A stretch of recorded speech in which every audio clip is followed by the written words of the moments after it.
Nangihina at naka-wheelchair na inilabas sa kamera ang Special Disbursing Officer ng Office of the Vice President na si Gina Acosta. Ayon kay Vice President Sara Duterte, umabot sa 150/100 ang kanyang presyon. Isinugod si Acosta sa Veterans Memorial Hospital kung saan sumunod din ang bise.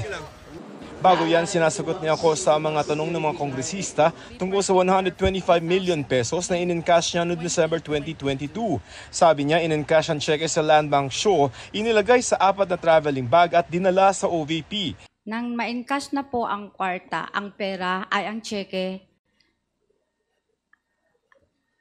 nag-inform po ang aking head of agency na i-release ko po sa aming security officer.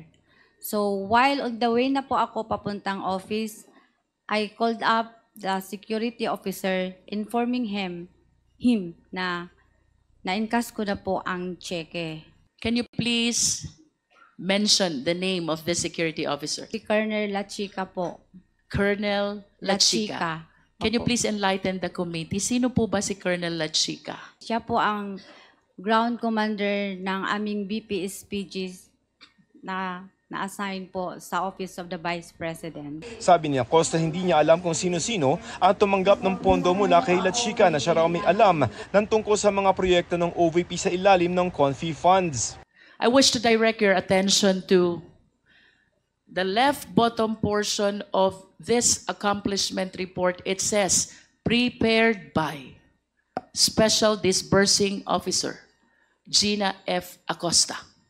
Yes po. Is this not contradictory to what you said na ang nasusunod ay si Colonel Lachica?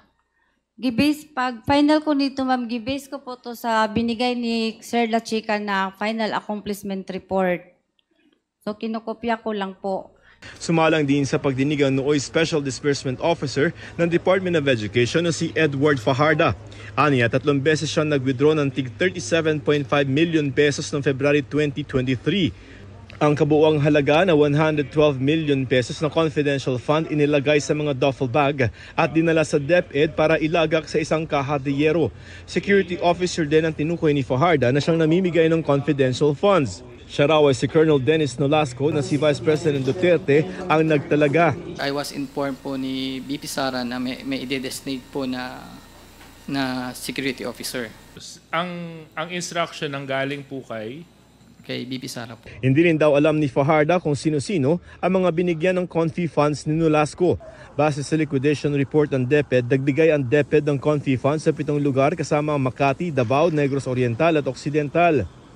Wala sa pagdinig ng komite si Colonel Dennis Nolasco na umano'y tagapagbigay ng confidential funds ng DepEd. Itinuturing siyang susi sa tanong kung paano nagastos ang confidential funds ng ahensya. Ipinapatawag na siya ng komite sa susunod na pagdinig. Tinanong namin ang Vice Presidente tungkol dito. This is the reason why we don't want to discuss confidential funds, and yan kaya may batas na bawal pag-usapan ng confidential funds. We will wait for Colonel Nolasco. Natanong din sa pagdinig ang 2 pang opisyal ng OVP at DepEd kabilang ang asawa ni Fajarda na si Attorney Sunshine Fajarda na bahagi ng Strategic Management Office ng BICE at si Lemel Ortonio, Assistant Chief of Staff at Chairperson of the Bids and Awards ng OVP. Dating DepEd Assistant Secretary si Sunshine Fajarda na tumangging sagutin ang mga alegasyon ng pagbibigay ng bribe o mga sobre sa ilang mga opisyal ng DepEd. Respectfully, I would want to answer them in a proper forum wherein I will be able to present my defenses based on the completeness of the said allegations, Mr. Chair. Para sa GMA Integrated News, ako si Joseph Morong, ang inyong saksi.